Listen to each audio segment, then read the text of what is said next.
This year I was like, Mario, I'm gonna be more wholesome, I'm gonna do less Nazi jokes, right? And then Elon Musk, right? Like, went full space Hitler. Do you guys use X? Are you guys users? Yeah. I mean, I use it sometimes for like soccer updates more than anything. You know, I watch it for like, and even when I go for soccer updates, it's all Jews. It's like Jews, Jews, Jews, Jews. I never go online. I'm like, oh, what are the Jews up to? You know, but it just comes to me. Like, that'd be weird if I did that, right? What are the Jews doing today? And then a week later, Elon Musk announced that Grok AI will now be featured in Tesla vehicles. Which that's gonna be a fun ride. You know? I rented a Tesla last week on tour, and I was like, "Hey, Grok, what's the weather like today?" And Grok was like, "The Jews have decided it will be 68 degrees today, with a slight chance of hail." I was like, "Okay, Grok, can you please navigate me to Portland? Initiating route to Poland." I was like, "No, Portland, Grok." I was like, "Okay, Grok, can we please navigate to the nearest gas station? Initiating route to Auschwitz." Okay, that's the one I lost you on. I get it. It's fair. Why are people unpunctual? I have to tell my family 3 hours ahead before the actual time I want. 3 hours ahead? Jesus Christ. Is your family black? Gee, that's crazy. Nicaraguan Palestinian. That's a crazy mix, dude. Holy shit. You are in the news, my friend. This is crazy. Nicaragua and Palestinian, yeah. So what's your take on mass deportations and on Israel-Palestine? Just want to see what see where we're at, you know? I plead the fifth. You plead the fifth, that's good. See, you spoke like a real American. Let's go. See, you're ready for this country, yeah. I thought about this a lot, because I think about punctuality every day. I think there's levels to unpunctualness. There's like general LA unpunctualness. A couple of you guys were like 3 minutes late. I saw you guys. And then there's like Latino time. Also Jewish people. Also, I hate to say it, but Jewish people. And then black people, obviously also, you know, a little bit more than that, yeah. It seems like the further you go south and the further you go to a warm place, the more unpunctual and the more emotional, the more warm people get. And the more you go up north, the more punctual, but the more autistic people get. I don't know.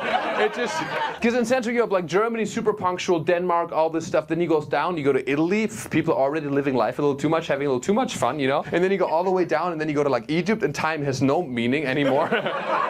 And your girlfriend is European? Portuguese and British. British and Portuguese? I don't know about that. That's crazy. You sound more British than Portuguese, though. Is that a choice you make? Do you want to sound more British because people think it's sophisticated? I lived in England my whole life. Oh, you did live in England your whole life. I learned this about America. People, when you have a hotline or something, people fake a British accent because people think that is more sophisticated or implies a level of intelligence, which is fucking hilarious. Because I live in Europe, I know them. You know, you look at British people through the lens of James Bond and all, like Henry Cavill, all these beautiful, like very smart British people, but I know them, and we know that England is the Florida of Europe. It is. It is. I'm sorry. I don't think so. You would not agree? Where are you from in England? Nottingham. Nottingham? Okay, so you live in Nottingham, which is a very specific part of England. But once you leave London, it gets real ugly real quick. You're very beautiful. Because you came here, that's the thing. Like, the British people who come to America are hot, but the ones that stayed, I like them, but it's just a fact, you know? They struggle with ugliness. It's okay. That's why I think England had so many colonies, because they were like, we gotta do something about our gene pool, you know? We gotta expand, right? Maybe they should have colonized a dentist's office, I don't know. Here's a fun fact about England. Allegedly, I don't know if this is true, this might be a myth, but the Vikings, right, coming from Iceland, Norway, they allegedly went to the UK and like were plundering and pillaging, and then they took the hot British girls, brought them to Norway, and look what's left in the UK. That's what I'm saying. I feel like there must be something there, right? You guys just like, that's so funny, dude. You just like did some gene manipulation. You took the hot ones. I mean, it makes sense. Well, you're like, what, 6'3"? 6'1". 6'1", never mind, not that tall. You're a short fuck, yeah? It's very short for a Norwegian, actually. Yeah. My boyfriend is of Italian, German, and Russian ancestry. I'm Jewish. Any advice? It's not looking good. So you're Russian, German, and Italian. So is there anything you're struggling with in the relationship? The jokes. The jokes? Yes. Well, Russians and Germans are not known for the ha-has. He makes a lot of money jokes. Like what kind of money joke? Is it like a you know, who runs the banks? There's a penny on the ground. He'll be like, look at me, a penny. Oh, it's a very funny joke you made. I like the joke. It's a very good joke. It's a good joke because it's funny because you're Jewish and you like money. That's a funny thing. You just have to understand the joke. You know? You're not saying he's not funny. You're saying he's being a little anti-Semitic. Is that the issue? You know, you can just, I don't know, and just be a little less anti-Semitic. I don't know. It's just a thing. It's just a thing. Yeah. Because anti-Semitism is bad. Everybody. Okay. Can we say it together? Anti-Semitism is bad. Very good. Very good. Name 3 things Italians do better than Germans. Food. Definitely not cars.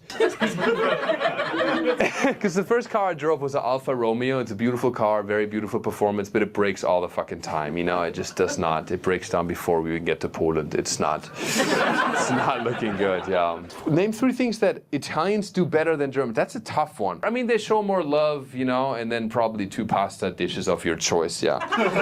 Yeah. I thought the Autobahn didn't have a speed limit, so why did I get so many tickets? Because you did not follow the signs that said that there was a Baustelle where they do some construction and you have to slow down a little bit, you know? That's how they get you. You can't just be like, oh, there's no speed limit, free for all. This is the most American shit I've ever heard. In case you didn't know, in Germany we have no speed limit on the Autobahn, which is one of my favorite things about Germany, because you can go as fast as you possibly can, unless you drive a Fiat Punto, some Italian car, and then it'll like obviously break down. Favorite word? My favorite word is, oh, here's my favorite word, for real. It's called Fernweh. It's a beautiful word. There's so many fucked up words people talk about that are from Germany, like Schmetterling is butterfly, you know, people are, oh my god, Eichhörnchen is squirrel, but there's a word called Fernweh, which is an example that Germans are not just degenerate, aggressive fucks, but we also have some loving qualities. Fernweh is, you know how you're homesick, when you feel a longing to go home. Fernweh is the longing you feel to go somewhere else. To explore, right? I think Germans in 1939 felt a lot of Fernweh, but it comes from a beautiful place. Some people take it too far, but I think it's wonderful. What will be Germany's role in World War III? I think we'll start it again, dude. I don't know. It's just gonna come out of nowhere. 3 times the charm, man. I think Germany's really doing a good job staying out of the wars right now, yeah? Can we say Germany's done a good job? Yo, Germany, the fucking rebrand we've had is also pretty cool, yeah? No, seriously, think about any war. Germans didn't start a war in a long time, okay? The bar is low, but I think for us it's pretty good. They probably will side with America this time because they want to be World War champs just fucking once, you know? Just for once, we're gonna be on the winning team. Help America achieve that 3-0, dude, you know? What's your favorite color? White, the best color, obviously. I'm kidding. Favorite color? Baby blue. Truly, love it. We're also thinking about having kids soon, so maybe there's going to be a gender reveal. People ask me what it's going to be like having a Jewish kid, you know? And I think it's going to be so cute. The kid's going to come out, it's going to be like, oh, that's really bad for my allergies. And it's going to just... See, you can write that one down, but...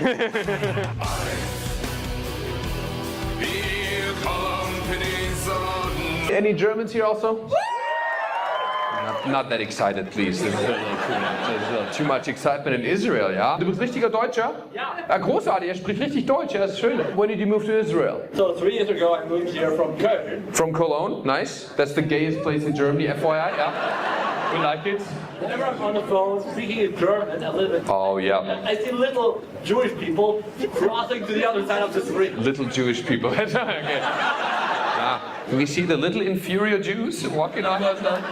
What made you move to Israel? Did you come here to finish the job, or what was joke? It's right there, I'm sorry.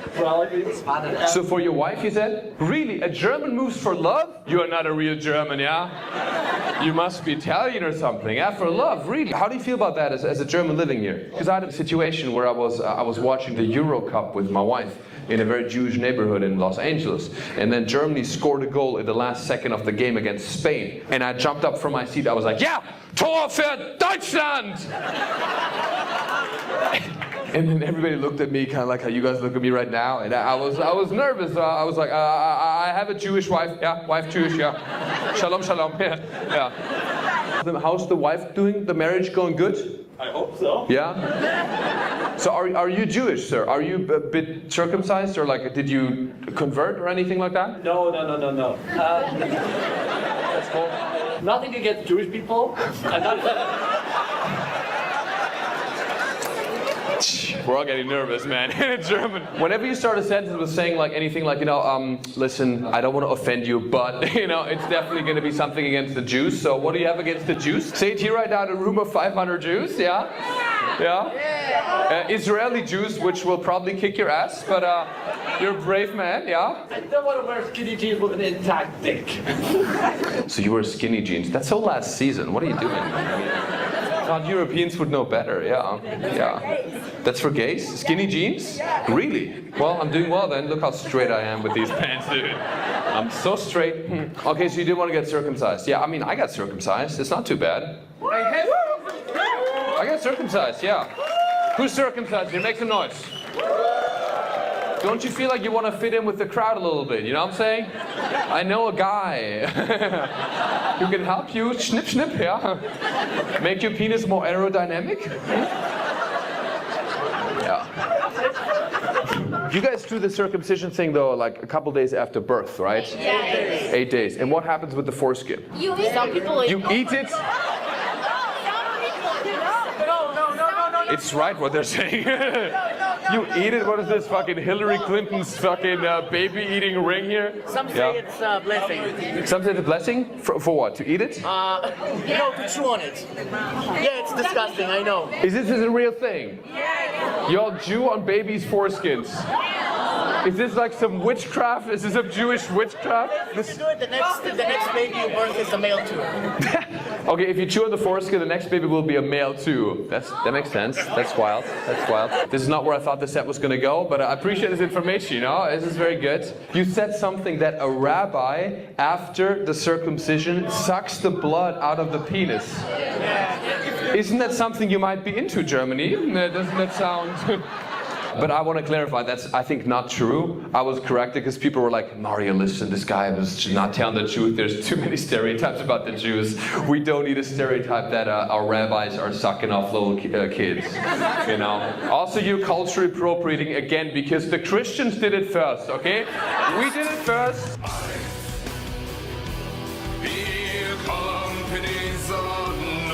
3 months ago, I got married to my beautiful Jewish wife, right? In Germany, it was a beautiful wedding. We got married in my hometown in Germany, in Albisbach, Hochschwarzwald. I'm very broke though, because obviously paid for the wedding because reparations, and here we are, man. Here we are. I'm so broke, dude. I've been touring nonstop, working my ass off. So thanks for coming, y'all. This tour is called the Jewish Wife Reparation Wedding Fund Economic Hardship Tour, and it's going to continue until the end of this decade, really, okay? And I had this weird thought. It's true, because I made a couple of Hitler jokes online, and as a result of these jokes, people come to my shows. So in a weird way, Hitler is paying for our wedding. Yeah, which he would hate that. He would hate if he knew he was paying for a German Jewish wedding, by the way, yeah. I made a reel about Hitler having only one testicle, and I was like, cling, venue deposit covered. And then my wife, she was complaining. She goes, Mario, you shouldn't do as many Nazi jokes. I was like, babe, do you want a live band or not? Like, what are we talking about, yeah? So now put on this SS uniform and shoot the sketch with me, Fräulein Adrion, yeah? Our wedding was sponsored by Volkswagen and Hugo Boss. The wedding was awesome. It was in Germany, and before the wedding I actually went to my best German friend's wedding. His name is Moritz, and he's uber German, right? He owns a brewery in Albisbach im Hochschwarzwald, and his wedding was hilarious because German weddings are superior, man. It's unbelievably efficient. So first of all, we go to this ceremony, and the priest, he's fully in control of the wedding, right? The priest welcomes everybody. He walks up in the church, he goes, Willkommen everybody, today we feel joy. So I was like, are you sure, dude? It doesn't sound like it. And then he made a joke, I'll never forget this. He made a joke in church because while he was reading a Bible passage about marriage, a little kid, a little boy, was crying, was like, wah! And then he made a joke, he was like, it looks like this little boy also wants to get married. And I was like, bro, I know you're a Catholic priest, but he's too young even for you. I understand. I understand. The priest is so funny because American weddings, right, the officiant is very positive. And it's always like, oh my God, this is the first day of your happily ever after. This is going to be phenomenal. Everything's going to be great. And then the German priest, he was like, marriage is like a sausage. Everybody enjoys it, but nobody wants to know what's inside. There will come days where you will become ugly. And statistically, 58% of marriages end in divorce. I now pronounce you husband and wife. This is what it is. It's very efficient. And what I was nervous about the wedding is because we had so many people from America coming. We had more Americans than Germans. Dude, the last time this many Americans came to Germany was D-Day. And also we had so many Jewish people because like my wife has a big Jewish family, so I was very nervous because I wanted them to have such a good time and I didn't want them to be overwhelmed by this super German hometown called I live in, because the town even sounds anti-Semitic. I can't help it, you know? We had a wedding week of activities. Not just a wedding, we had like a hike, we had like an Oktoberfest party. It almost felt like a summer camp, but a good camp, yeah? It was a nice camp, yeah? We had an Oktoberfest party, and yo, all the American Jews, they fucking loved it. They were singing along the songs, you know, the ticke, zacke, ticke, zacke. See, only the some people here, yeah. That's pretty German back then. Okay, very good. They were all singing along. We had a beautiful rehearsal dinner, and then it was the day of the wedding, and we got married at a beautiful castle in Germany called Schloss Hotel Weitenburg. And we started the wedding day with my groomsmen. We had little robes. I bought them robes, little silky robes. It was the gayest thing I've ever done. By the way, my wedding was possibly one of the gayest experiences of my life, and it was awesome, dude. So we're all wearing these robes, and I got all my groomsmen these silver robes, and mine was white because I'm the bride, okay? But it was. What's wrong with that? That's what I am. But it was very problematic because my robe, it was like a white robe and it had a hood and the hood was very pointy. And I was like, we can't do that. That looks very bad. This is a very bad look, okay? Particularly because there was also a burning cross in the front yard. I was like, this is very bad. We had a photographer, and the photographer was one of our friends, and he's also gay. So he made the photos look a little bit more gay because he would do this thing where he'd be like, okay, now look at each other and smile. And then we look at each other and smile. And let me tell you something. When you are two dudes and you look at each other and smile, there's no way you're not gonna look in love. You guys are straight, right? Hell yeah. How long have you been straight for? So can you do me a favor, man? Can you just grab, like, you're taking a photo, let's take a cool bro pic. Now just look at each other. Now smile. Wow. Wow, I've seen a lot of gay shit, but that was pretty high up there, dude. I truly think you gotta be comfortable doing gay shit. You know what I mean? Because that means you're straight. Huh? Right? A little bit though. Listen, I think being a little comfortable, being a little gay means you're straight, right? So in some way, the more gay you are as a straight guy, the more straight you are. Look it up. Look it up. I didn't make the rules. It's true. And that's why me and my boys, we got together on my wedding day and we made out to remind ourselves that we're still straight. And then I finally saw my wife for the first time. She looked so beautiful, man. I saw her coming down the stairs, long blonde hair, blue eyes, and I was like, wow, that's not why, but she just looked beautiful. Her dress, everything is gorgeous. She also got this beautiful vintage dress, and fun fact, the dress, when she got it, had some blood on it. So then she asked my mom, she was like, hey, hi kid, there's blood on the dress. And my mom said the creepiest thing. She was like, oh, there's blood in your dress, so what you have to do, you have to take an aspirin pill, you have to crush it, dissolve it in water, put it over, let it lift the blood stain, finish it off with hydrogen peroxide, and then the blood will be gone. How the f*** do you know that, Mom? It's so creepy. Is that why Dad's been missing for 3 months? Holy shit. So creepy. But yeah, it was beautiful. We fixed the dress, and then the ceremony started. And the ceremony was very beautiful. It was like in front of the castle. It was hilarious because we tried to incorporate Jewish elements, but also German elements for the wedding, okay? So we had the beautiful Jewish tradition where you break the glass, which symbolizes the fragility of life. It's a reminder that life is precious and meaningful. And then we followed up with a German tradition where we sawed a log of wood. 1, 2, 1, 2, 1, 2. No joke, my wife and I, 45 seconds into being married, we're doing hard manual labor like my mom would have loved us to, okay? We were there doing hard labor, and it symbolizes that life is miserable and full of hard work, yeah? So let me put on my hard hat and let's go to work. And then very awkward moment happened, bro. We had a dinner, okay? And dinner was beautiful, everything was fine. We had some beautiful speeches. And then I gave a speech. I did some stand-up at my own wedding, which you thought would go splendidly. I was telling the love story between me and my wife, how we met. So I told the story, and I made one little jokey joke in front of all her Jewish family. I was like, yeah, Vida and I met, and first I didn't know she was Jewish, but I found out one night because I found her in the kitchen at 3 a.m. She was doing our taxes. Bomb, dude, bomb so hard. Nobody laughed, okay? And then sometimes in comedy, you have to double down. When a joke doesn't land, you have to double down, okay? So then in front of everybody at my own wedding, I was like, I'm just kidding, guys. I was kidding. She was not doing the taxes. She was actually sacrificing a Christian baby.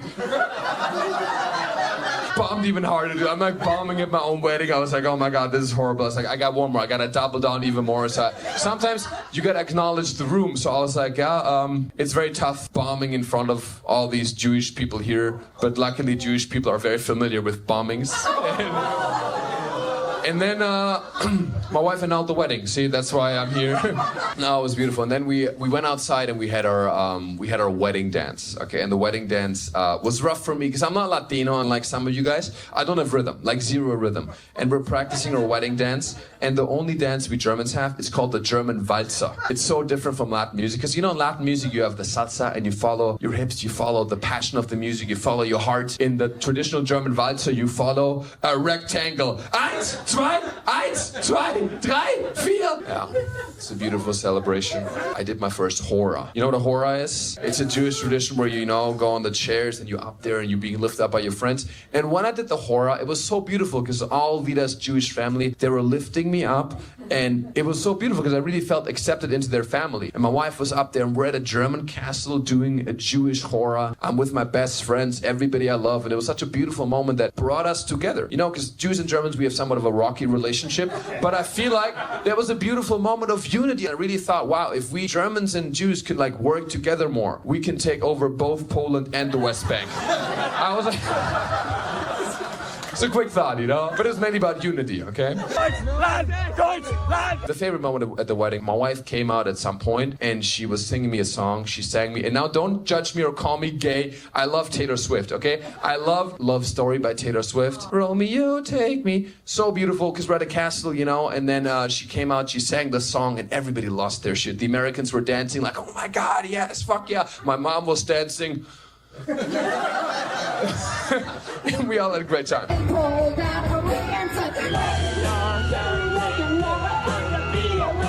I'll be honest with you, since the wedding, I've been working nonstop. After a honeymoon, which is also very expensive, I have been working for 2 months without taking a single day off. I was so desperate to make money back, I even went to Buffalo, New York. You understand? Do you understand what I'm saying right now, okay? And I just worked so fucking hard. So about a week ago, I was really feeling very emotional, very sad, and I couldn't focus very well. My wife was asking me, she goes, Mario, are you okay? And I said, no, babe, I think I'm burnt out. And when I said that out loud, I started crying because I realized how real that was for me. And in that moment, I realized what my mom would always tell me. She was like, Mario, if you feel like you're burnt out, you feel like you're working too much, then you have to take a step back, recognize you're burnt out, take a deep breath, and then work even harder, yeah? Put on your hard hat and go to work, because life is miserable and full of hard manual labor. And that's why I'm back here. I'm doing 2 shows at the Comedy Store every single week for you guys, because we need to pay this off. Very good. All right, that's the wedding story. It'll be something great at some point, or I'll never do it again. Who knows? Wir kommen Peninsula.